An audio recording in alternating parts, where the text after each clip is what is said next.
ವಿದ್ಯುತ್ ಶಕ್ತಿಯು ಶಕ್ತಿಯ ಒಂದು ರೂಪ. ಶಕ್ತಿ ಎಂದರೆ ಕೆಲಸ ಮಾಡಲು ಬೇಕಾಗುವ ಸಾಮರ್ಥ್ಯ. ವಿದ್ಯುತ್ ಶಕ್ತಿಯು ತುಂಬಾ ಅನುಕೂಲಕರವಾದ ಶಕ್ತಿಯ ರೂಪ, ಏಕೆಂದರೆ ವಿದ್ಯುತ್ ಶಕ್ತಿಯನ್ನು ಸುಲಭವಾಗಿ ಇತರ ಶಕ್ತಿಯ ರೂಪಗಳಿಗೆ ಪರಿವರ್ತಿಸಬಹುದು. ಹೀಗೆ ವಿದ್ಯುತ್ ಶಕ್ತಿಯನ್ನು ಇತರ ಶಕ್ತಿಯ ರೂಪಗಳಿಗೆ ಪರಿವರ್ತಿಸಿದಾಗ ಒಟ್ಟಾರೆ ಶಕ್ತಿಯ ಪ್ರಮಾಣದಲ್ಲಿ ನಷ್ಟವೂ ಆಗುವುದಿಲ್ಲ, ಲಾಭವೂ ಆಗುವುದಿಲ್ಲ. ಇದನ್ನೇ ಶಕ್ತಿ ಸಂರಕ್ಷಣೆಯ ನಿಯಮ ಎಂದು ಕರೆಯುತ್ತೇವೆ. ಈಗ ವಿದ್ಯುತ್ ಶಕ್ತಿಯ ಏಕಮಾನಗಳ ಬಗ್ಗೆ ತಿಳಿದುಕೊಳ್ಳೋಣ. ವಿದ್ಯುತ್ ಶಕ್ತಿಯ ಏಕಮಾನಗಳೆಂದರೆ ಜೂಲ್, ಕಿಲೋ ಜೂಲ್ ಮತ್ತು ಯೂನಿಟ್. ವಿದ್ಯುತ್ ಶಕ್ತಿಯ ಅಂತಾರಾಷ್ಟ್ರೀಯ ಏಕಮಾನ ಜೂಲ್. ಕಿಲೋ ಜೂಲ್ ಎಂದರೆ 1000 ಜೂಲ್ ಎಂದು ಅರ್ಥ. ಈಗ ವಿದ್ಯುತ್ ಶಕ್ತಿಯ ವ್ಯಾವಹಾರಿಕ ಏಕಮಾನವಾದ ಯೂನಿಟ್ ನ ಬಗ್ಗೆ ತಿಳಿದುಕೊಳ್ಳೋಣ. ಯೂನಿಟ್ ಅನ್ನು ಕಿಲೋವ್ಯಾಟ್ ಗಂಟೆ ಎಂದಲೂ ಕರೆಯುತ್ತಾರೆ. ಅಂದರೆ ಒಂದು ಯೂನಿಟ್ ಎಂದರೆ ಸೆಕೆಂಡಿಗೆ 1000 ಜೂಲ್ಗಳ ದರದಲ್ಲಿ 1 ಗಂಟೆಯ ಕಾಲ ವಿದ್ಯುತ್ ಶಕ್ತಿಯನ್ನು ಬಳಸಿದಾಗ ಬಳಕೆಯಾದ ಒಟ್ಟು ವಿದ್ಯುತ್ ಶಕ್ತಿಯನ್ನು 1 ಯೂನಿಟ್ ಎಂದು ಕರೆಯಬಹುದು. ಈಗ ವಿದ್ಯುತ್ ಸಾಮರ್ಥ್ಯದ ಬಗ್ಗೆ ತಿಳಿದುಕೊಳ್ಳೋಣ. ವಿದ್ಯುತ್ ಸಾಮರ್ಥ್ಯವೆಂದರೆ ವಿದ್ಯುತ್ ಶಕ್ತಿ ಉಪಯೋಗವಾಗುವ ದರ. ಅಂದರೆ ಏಕಮಾನ ಕಾಲದಲ್ಲಿ ಉಪಯೋಗವಾದ ವಿದ್ಯುತ್ ಶಕ್ತಿಯನ್ನು ವಿದ್ಯುತ್ ಸಾಮರ್ಥ್ಯ ಎಂದು ಕರೆಯುತ್ತೇವೆ. ವಿದ್ಯುತ್ ಸಾಮರ್ಥ್ಯವನ್ನು P=E/T ಎಂಬ ಸೂತ್ರದಿಂದ ಸೂಚಿಸುತ್ತೇವೆ. ಇಲ್ಲಿ P ಅಂದರೆ ವಿದ್ಯುತ್ ಸಾಮರ್ಥ್ಯ, E ಅಂದರೆ ಬಳಕೆಯಾದ ವಿದ್ಯುತ್ ಶಕ್ತಿ, T ಅಂದರೆ ಆ ವಿದ್ಯುತ್ ಶಕ್ತಿ ಬಳಕೆಯಾಗಲು ತೆಗೆದುಕೊಂಡ ಕಾಲ. ಈಗ ವಿದ್ಯುತ್ ಸಾಮರ್ಥ್ಯದ ಏಕಮಾನಗಳ ಬಗ್ಗೆ ತಿಳಿದುಕೊಳ್ಳೋಣ. ವಿದ್ಯುತ್ ಸಾಮರ್ಥ್ಯವನ್ನು ವ್ಯಾಟ್ ಮತ್ತು ಕಿಲೋವ್ಯಾಟ್ ಗಳಲ್ಲಿ ಅಳೆಯುತ್ತಾರೆ. 1 ವ್ಯಾಟ್ ಎಂದರೆ 1 ಸೆಕೆಂಡ್ ಕಾಲದಲ್ಲಿ 1 ಜೂಲ್ ನಷ್ಟು ವಿದ್ಯುತ್ ಶಕ್ತಿ ಬಳಕೆಯಾಗುವುದು. ಕಿಲೋವ್ಯಾಟ್ ಅಂದ್ರೆ 1000 ವ್ಯಾಟ್ ಎಂದು ಅರ್ಥ. ಅಂದರೆ 1 ಸೆಕೆಂಡ್ ನಲ್ಲಿ 1000 ಜೂಲ್ಗಳಷ್ಟು ವಿದ್ಯುತ್ ಶಕ್ತಿ ಬಳಕೆಯಾಗುವುದು. ಈಗ ವಿದ್ಯುತ್ ಪ್ರವಾಹದ ಪರಿಣಾಮಗಳ ಬಗ್ಗೆ ತಿಳಿದುಕೊಳ್ಳೋಣ. ವಿದ್ಯುತ್ ಪ್ರವಾಹವು 3 ರೀತಿಯ ಪರಿಣಾಮಗಳನ್ನು ಉಂಟು ಮಾಡುತ್ತದೆ.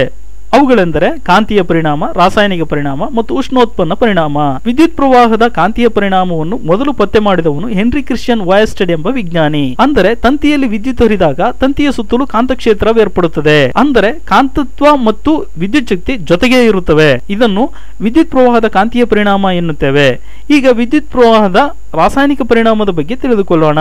ಕೆಲವು ಸಂಯುಕ್ತಗಳಲ್ಲಿ ವಿದ್ಯುತ್ ಹರಿದಾಗ ಸಂಯುಕ್ತವು ರಾಸಾಯನಿಕ ಬದಲಾವಣೆಗೆ ಒಳಪಡುತ್ತದೆ. ಈ ರೀತಿ ತನ್ಮೂಲಕ ವಿದ್ಯುತ್ ಹರಿದಾಗ ರಾಸಾಯನಿಕ ಬದಲಾವಣೆಗೆ ಒಳಗಾಗುವ ಸಂಯುಕ್ತಗಳನ್ನು ವಿದ್ಯುತ್ ವಿಭಾಜ್ಯಗಳು ಅಥವಾ ಎಲೆಕ್ಟ್ರೋಲೈಟ್ ಗಳು ಎಂದು ಕರೆಯುತ್ತೇವೆ.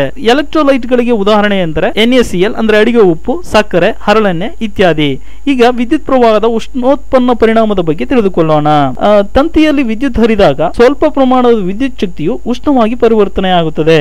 ಇದನ್ನೇ ವಿದ್ಯುತ್ ಪ್ರವಾಹದ ಉಷ್ಣೋತ್ಪನ್ನ ಪರಿಣಾಮ ಎಂದು ಕರೆಯುತ್ತೇವೆ. ಈ ಪರಿಣಾಮವನ್ನು ಆಧಾರವಾಗಿ ಇಟ್ಟುಕೊಂಡು ನಾವು ಕೆಲವು ವಿದ್ಯುತ್ ಉಪಕರಣಗಳನ್ನು ತಯಾರಿಸಿಕೊಂಡಿದ್ದೇವೆ. ಅವುಗಳೆಂದರೆ ವಿದ್ಯುತ್ ಬಲ್ಬ್, ಬಾಯ್ಲರ್, ವಿದ್ಯುತ್ ಇಸ್ತ್ರಿ ಪೆಟ್ಟಿಗೆ, ವಿದ್ಯುತ್ ಫ್ಯೂಸ್ ಇತ್ಯಾದಿ. ಈಗ ವಿದ್ಯುತ್ ಫ್ಯೂಸ್ ನ ಬಗ್ಗೆ ತಿಳಿದುಕೊಳ್ಳೋಣ. ವಿದ್ಯುತ್ ಫ್ಯೂಸ್ ಎಂಬುದು ಒಂದು ಸುರಕ್ಷಾ ಸಾಧನ. ಇದನ್ನು ಸೀಸ ಮತ್ತು ತವರಗಳಿಂದಾದ ಮಿಶ್ರಲೋಹದಿಂದ ಮಾಡಿರುತ್ತಾರೆ. ಇದಕ್ಕೆ ವಿದ್ಯುತ್ ರೋಧ ಹೆಚ್ಚು ಮತ್ತು ದ್ರವಣ ಬಿಂದು ಕಡಿಮೆ ಇರುತ್ತದೆ. ಈಗ ವಿದ್ಯುತ್ ಫ್ಯೂಸ್ ಕೆಲಸ ಮಾಡುವ ಪರಿಯನ್ನು ತಿಳಿದುಕೊಳ್ಳೋಣ.